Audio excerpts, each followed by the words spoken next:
Hello pong muli mga kabayan, mga tambay, si Kamanong po. Nagbabalik po muli dito po sa Tambayan mga kabayan para po magkomento po sa inyo. Samahan niyo po inyong lingkod. Magandang umaga po muna, tanghali, hapon, gabi. Madaling araw po sa ating lahat. Sana po nasa maayos at mabuti po tayong kalagayan lahat mga kababayan. Ito po, komentuhan po natin mga tambay. Ito pong muling panawagan po ng kampo po ni dating Pangulong Duterte. Ito pong kanya pong interim release na pansamantalang paglaya. Nananawagan po muli ang kanya pong legal team na sana po'y aksyon na ito ng ICC, mga kabayan. Pakinggan po muna natin ang balita at syempre komentuhan po natin mga kabayan. Ito na po. Muling nanawagan ang kampo ni dating Pangulong Rodrigo Duterte sa International Criminal Court Pre-Chamber na aksyonan ang kanilang petition for interim release. Sa dokumentong may petsang August 19, hinihiling ng mga abogado ni FERRD sa korte na iutos ang agarang pagpapalaya sa kanya.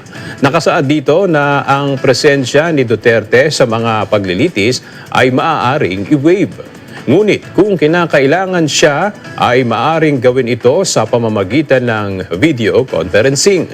Sa huli, pinaninindigan ng depensa na ang patuloy na pagkulong sa dating Pangulo ay hindi patas at hindi makatwiran. Sa Setyembre na ang nakatakdang confirmation hearing ni FPRRD sa The Hague. Totoo naman po mga tambay yun eh. Talaga naman po hindi makatarungan at patas ang ginawa po sa dating Pangulong Duterte. Paano po? Yung pagproseso pa lang po ng paghuli sa kanya, hindi na po patas eh. Hindi po ba? Napakarami na pong nilabag na batas. Pagka po ang batas ang pinag-usapan po. At napakarami po nagpatotoo na hindi po talaga nakakuha ng parehas na justice ng hustisya ang dating Pangulong Duterte. Ikaw ba naman? Paglapag mo sa airport, dinala ka na agad sa kampo. Kinuha ka na agad. Hindi po ba? Sa Villamor Air Base ka na dinala. At hindi ka na pinalabas. Hindi ka na dinala sa korte. Antimano, sa eroplano ka na sinakay para ipatapon sa The Hague sa ICC. At kung makatarungan din po ba ang ginagawa ng ICC, sa tingin nyo, tatanggapin ito ng ICC? Umpisa pa lang, meron silang sinusunod na kanilang rules of law, yung Rome of Statutes. Nasunod po ba yon, mga kababayan? Hindi po ba hindi? Pangalawa, wala na po silang jurisdiction sa ating bansa. Di po ba? At ang pinakamatindi, wala pong kaso na hinihiring ang dating Pangulong Duterte sa mga sinasabi nila na napakaraming chinugi. Mahigit 30,000 daw po ang natsugi sa war on Pulburon. Di po ba? Meron po ba silang ikinaso man lang? Ganyan po katindi ang ginawa po ng gobyerno ng binagoong Pilipinas. Ano aasahan natin? Kung magkakasabot sila umano at merong involved na pera dyan, sa tingin nyo, palalabasin yan? Kung talagang ang ICC, ang International Criminal Court, ay parehas sila, lalong-lalo po sa hustisya, sa tingin nyo, hindi palalabasin yan? Hindi po ba? Interim release, pansamantala, kahit sabihin mo na yan ay hospital arrest, di ba? O house arrest, kahit hindi mo pauwiin sa Pilipinas. Kasi hindi naman nila pauwi sa Pilipinas yan komento ko. Bakit mo pauwi sa Pilipinas yan? Lahat ng sinabi ng dating Pangulong Duterte tama. Lumalabas na po ang katotohanan sa lahat ng sinabi ni dating Pangulong Duterte. Paano pauwi ng Pilipinas yan? Kung kasabwat mismo umano ang gobyerno natin kasama ang pera ng taong bayan na nakipagsabwatan sa ICC, pati pera ng taong bayan gamit umano nila.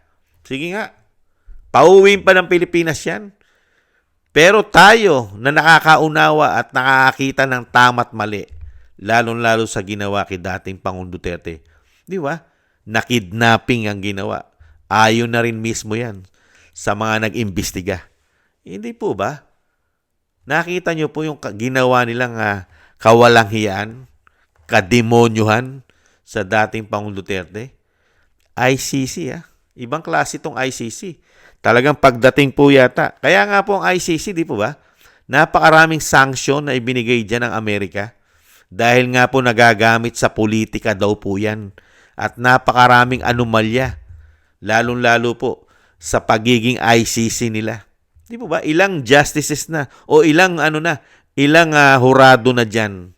Prosecutor ang nasampahan ng sanction. At yung pinaka-head pa nila na si Karim Khan, I think, ay may kaso pa ng pagmumuletsa ng babae. Nakita niyo po makatarantaduhan yan. Pati nga kaperahan nila, di po ba, nakapris dahil po sa mga kawalanghiyaan yan umano. Yang mga nahan dyan, mga prosecutor, karamihan dyan umano. Hindi po ba? Saka nakita niyo po, yung biases na ginagawa po ng ICC at paikipagsabuatan umano sa ating gobyerno. Nakita niyo kung paano po ipitin. Napakatagal umaksyon. Wala pang kaso, uumpisahan pa lang. Pero ikinulong na nila na walang paglaya. Ganyan po kawawalang hiya. Umano ang mga yan. Dahil po sa pera yata. Sa pera. Ang tanong natin, gaano kaya karami ang perang naibigay dyan sa ICC umano? Dahil natutuklasan po natin ngayon sa ating bansa ang isang damukal na issue ng korupsyon.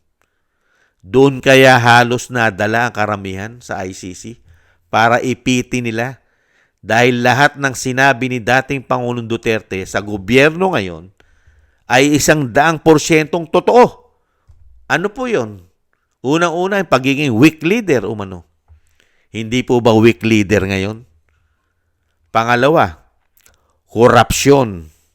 Sa dami na sinabi ng dating Pangulong Duterte na korupsyon sa bansa at lalong-lalo sa institusyon ng Senado at Kamara na pinaka-worst, pinaka-rotten, pinaka-bulok at pinaka-corrupt na institusyon. Nangyayari po ba ngayon yung sinabi ni dating Pangulong Duterte? Hindi po ba? Grabe ang korupsyon sa kanila ngayon. Kinukontrol nila ang pera ng taong bayan sa mahabang panahon. At lalong-lalo na nung pumasok ang binagoong Pilipinas. Kontrolado nila ang pera. Totoo ba ang sinasabi ni dating Pangulong Duterte? Totoo. Nangyari. At totoo rin po ba na ang issue ng pulburon at coke sa Pangulo at sa First Lady? Nangyayari ba ang issue? Di ba nangyayari umano ngayon? Pati ang pagiging lulong at pagiging alcoholic at laging amoy, maaga pa lang amoy alak na ayon sa Vice President. Nangyayari ba't nagiging totoo? Hindi po ba totoo? Lahat. Kaya nanaisin ba ng bansa natin kung ang gobyerno ng binagoong Pilipinas ngayon ang nagbabayad at nagbibigay ng malaking pabuya at pondo sa ICC, sa tingin nyo, hindi susundin yung nagbabayad at nakikinabang ang mga banyaga, lalo ang mga puti? Sige nga. At isa pa, si dating Pangulong Duterte na lang ang pinagkakakitaan nila dyan umano. Wala naman pong ibang hinihiring at nililitis yan Sa dami ng problema ng mundo, lalong-lalo sa sinasabi na mga bansa na napakaraming natsutyugi, meron po bang nililitis yan? Hanggang ngayon, hindi po natatapos ang digmaan sa mga bansa. Meron po bang nililitis yan? Sige nga. Di po ba si dating Pangulong Duterte lang ang pinagkakaabalahan nila? Dahil meron pong naghatid. Kung wala pong namulitika at naghatid at kagahaman sa kapangyarihan, greedy, at meron pong karga-karga na pulburon at coke, at may karga-karga pang whiskey, sa tingin nyo, madadala dyan si dating Pangulong Duterte? at may pera pang pabuya o suhol umano. Sige nga.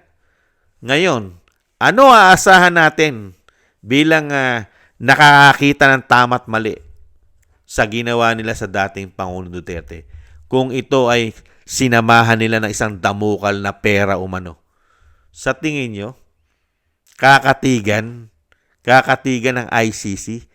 Kung yan mismo ay may busal na umano, may sapal na mga green money. Sige nga, nagtatanong lang si Kamanong, hindi naman masama magkomento. Di po ba? Unang-una, ang ating jurisdiction gumagana. Di ba? Ang ating Korte Suprema gumagana. Ang ating mga korte gumagana. At napakarami nating justices. Di po ba? Bakit hindi po sa Pilipinas? Kasi politika, kapangyarihan, ayaw nang mawala sa kanila. Sa tingin nyo, ang dating Pangulong Duterte, ikumpara mo sa nakaupo ngayon?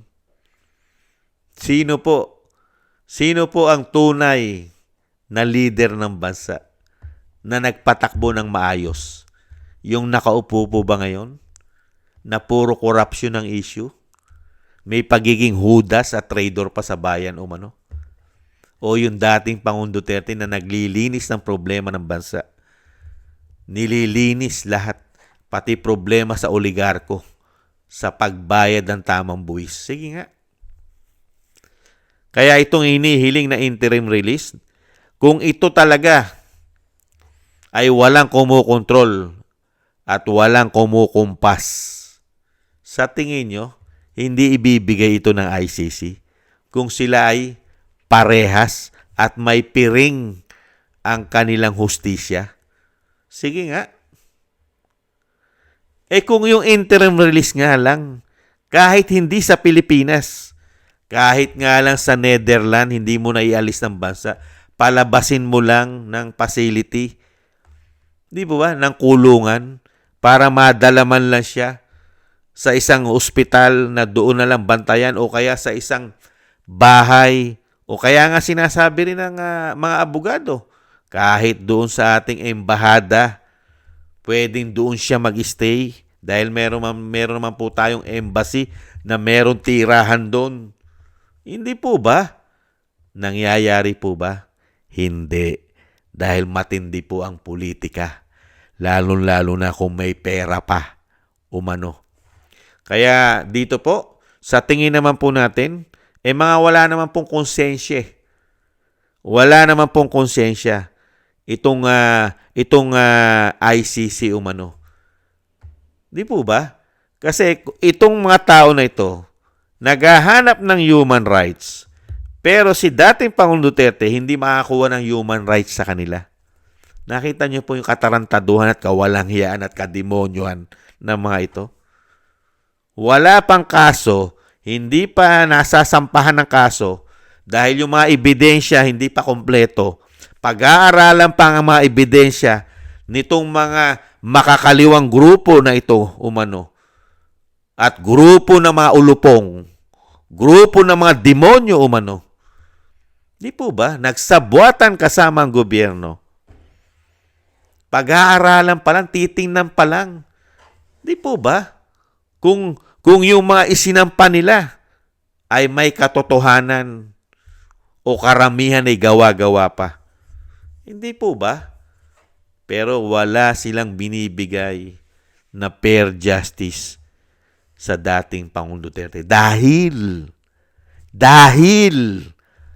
planado nila lahat ito.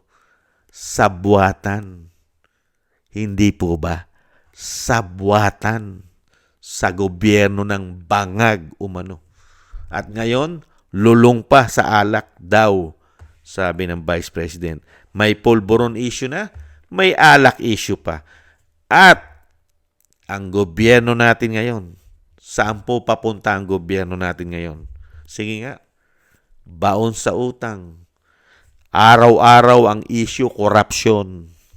Nakita nyo po napakagaling na nanunungkulan ngayon. Araw-araw issue, corruption. Mga palpak na proyekto. Ghost project. Ibang klase. Samantalang yung nagtrabaho, lahat ng problema, napakarami pang build. Nasolusyonan. Meron pang proyekto kahit may pandemya na nagdaan. Yung pang ipinatapon. Pinatapon na hindi nakakuha ng due process. Samantalang yung nagtatrabaho daw, ang trabaho ay puro korupsyon. 3 taong issue ng korupsyon. May pulburon pa. Mga bayan, sinusuportahan pa ng men in uniform. Nakasuporta pa sila. Dito sa napakaraming issue. Grabe. May pulburon pa. Ganyan po kawawalang hiya yata umano ang ating pong mga sinasabing lingkod bayan. Hindi kaya kasama rito ang karamihan ng men in uniform na nananatiling bulag, bingi at pipi sa nangyayari sa ating bansa, lalo-lalo na sa laganap na korupsyon ng mga politiko sa buwatan, sa dami na kinukulimbat nila. Pero okay lang po yan sa karamihang mga general na na-appoint ng binagoongang Pilipinas. Sana po mga tambay magtagumpay at makonsensya naman kung may konsensya pa ang mga demonyong ito umano. Ito po mga demonyo na ito umano ng mga prosecutor ng ICC. Kung itong mga demonyo na ito ay may konsensya pa, papayagan po nila yan, mga kabayan. Kung may konsensya pa. Pero po tayo, katulad po ni Kamanong, hindi po umaasa si Kamanong. Lalong-lalo na po kung ang ginagawa po na paglilitis sa dating Pangulong Duterte ay may money involved. Ginamitan ng pera umano. Mahirap na po. Hindi po ba? Kaya lang po, ang talagang panlaban lang po ng napakalaking panlaban po dyan. Kung magaling po ang abogado, ang legal team ng dating Pangulong Duterte, ano po, yung mga ebidensyang gawa-gawa. Kung sila po'y napakagaling at talagang susuriin po nila lahat yan, lalabas po dyan ang mga ebidensyang gawa-gawa lang din nila. Yan po ang pinakamalaki po natin panlaban dyan. Yung mga sinasabing ebidensya nila na ngayon lang nila ginagawa at pinagpaplanuhan, mga kababayan. Dahil po, ang sinasabi nila dyan ay mahigit 30,000. Mahigit 30,000 daw po ang natsugi dyan. Kaya dyan pa lang sablay na sila, mga kababayan. Sana po. Dahil alam naman po natin, mga katambay, ang kasamaan kailanman ay hindi magtatagumpay ng pangmatagalan. Hindi po ba? Lagi pong ganyan. Hindi po magtatagumpay ang kasamaan ng pangmatagalan. Lagi pong may hangganan yan, may katapusan. Hindi po ba, mga kabayan? Maraming salamat po sa mga gusto po ng ating tambayang makabayan sa YouTube at TikTok. At ganoon din po sa mga nagko-comment, like, share, and subscribe. At sa mga magsusubscribe pa po, maraming salamat po sa inyo. At sa mga subscribers naman po natin, thank you po, mga kabayan. Mabuhay po kayong lahat. At ingat po at shoutout po sa inyong lahat. At syempre po, thank you rin po at maraming salamat sa mga nagbibigay po ng pangkape at tulong sa inyong lingkod. Shoutout po sa inyo, mga tambay. Thank you po. Gay at Shena, Norma Garcia, Michelle Yamaguchi Vlog, Rosalina RK Team 888, Wills Bubbles 5697, si Arpel Villacorta, Chodorico Erguisa Jr., si Annie Jo, ako si Pilam, Jobilin Watanabe ng Japan, si Jem Aris ng United Arab Emirates, Baby Roman, Ate Isa na Cagayan, Julieta Silona ng Sydney, Australia, Gina Ray Solidides ng Berlin, Germany, Jake Yahut 4531 ng Maisog, California, USA, Eric Hershio ng Canada, Kingston 123 ng Hong Kong, at Ma'am LB at Sir Manny ng North Miami, Florida, USA. Maraming salamat po sa inyo, mga kabayan. Ingat po kayo, lalo po sa inyong mga paggawa. Maraming salamat po. At syempre po, yung dasal at panalangin po natin, isama po natin na maingatan po ang pamilya Duterte, syempre po ang Vice President, na mailayo po sa kapahamakan, At ganun din po ang dating Pangulong Duterte. Mailayo po siya sa kapahamakan at madugtungan pa po ang kanyang buhay at kalakasan at makabalik po sa lalong mabilis sa ating bansa. Maraming salamat po mga kabayan. At ganun din po tayo mga kabayan. Ingat-ingat po at magdasal din po tayo sa ating mga pag-iingat kasama po ang ating sambahayanan. Maraming salamat po. Sa muli po. Paalam. Bye-bye.